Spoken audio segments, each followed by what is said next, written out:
অনেক দিন পরে মাঠে এসে ধানের এরকম দুর্দশা দেখে সত্যি খারাপ লাগলো। আমি আজকে আপনাদেরকে এর রিজন অর্থাৎ এর কারণ এবং এর যে সমাধান, সম্ভাব্য সমাধান, সেই সম্পর্কে কিছু বিষয়ে আলোচনা করব। তো কয়েকজন চাষি যারা মাঠে আছেন তাদের সঙ্গে কথা বললাম এবং মোস্ট অফ দ্য যত আমি দেখাচ্ছি মানে একদম দিগন্ত বিস্তৃত ধান। তো এর মাঝে কিন্তু কিছু পাকা ধান মোটামুটি কিছু আছে, কিছু ম্যাচিওর আছে যেগুলোতে এরকম হয়েছে। প্লাস এই যে জিনিসগুলো এটা সাদা হয়ে গেছে, আরও ফ্রেশভাবে দেখলে এগুলো ভালো করে দেখবেন একটু। তো এই যেগুলো রাইপ হয়নি, এখনও পরিপক্ক হয়নি, তো সেইগুলো কিন্তু যে ধানগুলো রয়েছে সেগুলো আস্তে আস্তে কিন্তু ইফেক্টেড হবে।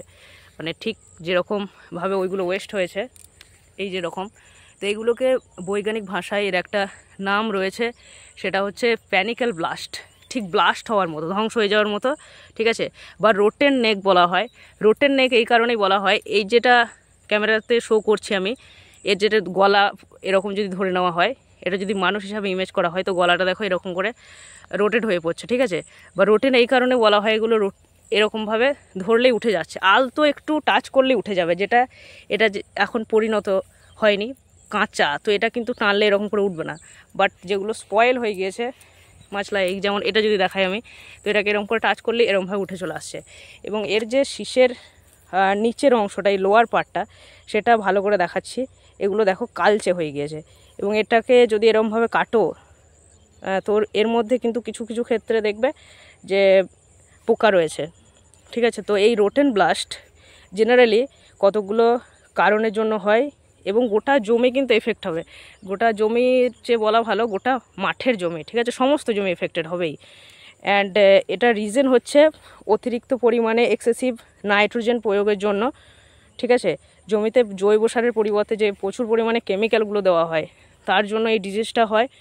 অ্যান্ড এছাড়াও যেটা এনভায়রনমেন্টের প্রভাবে, সেটা হচ্ছে জল এবং তাপমাত্রার ভারসাম্যের কমতির জন্য, সেটা মানুষের হাতে সবসময় থাকে না।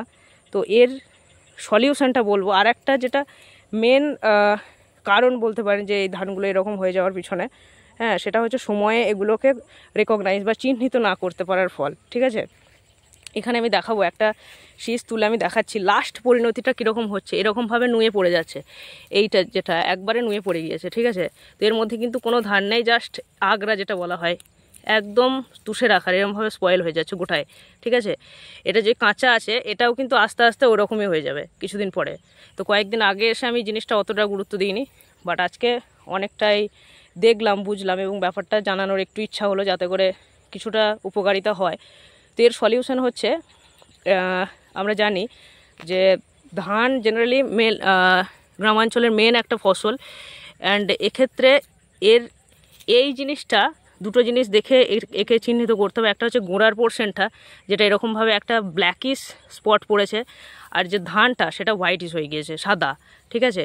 কিন্তু একটা নর্মালে কিন্তু এরকম নেই। এর যে মেডিসিন মানে ওষুধটা বা সলিউশনটা, সেটা হলো যে কোনো ধরনের ফাঙ্গাল ইনফেকশনের ওষুধ, ফাঙ্গিসাইডস যেগুলো, ব্যাকটেরিয়াল সাইডস যেগুলো, সেগুলো ব্যবহার করতে হবে। ফাঙ্গিসাইডস ব্যবহার করা যেতে পারে এবং এর জন্য যে বেস্ট ফাঙ্গিসাইডস, ঠিক আছে, বেশ কয়েকটা আছে, 2-3টে, সেগুলোর কোয়ান্টিটি সহ কমেন্ট সেকশানে বা ডেসক্রিপশানে আমি কিন্তু লিখে দেবো।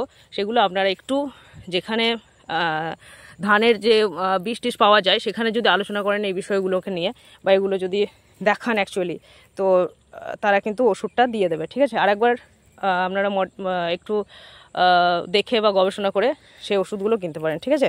তো এই যে রোটেন ব্লাস্ট বা প্যানিক্যাল ব্লাস্ট, সেগুলোর মেডিসিনটা বা সলিউশনটা, হ্যাঁ, আমি জানিয়ে দেবো। কোনো কোয়েশ্চেন থাকলে আমাকে কমেন্টে জানাতে পারেন। Okay guys, thank you.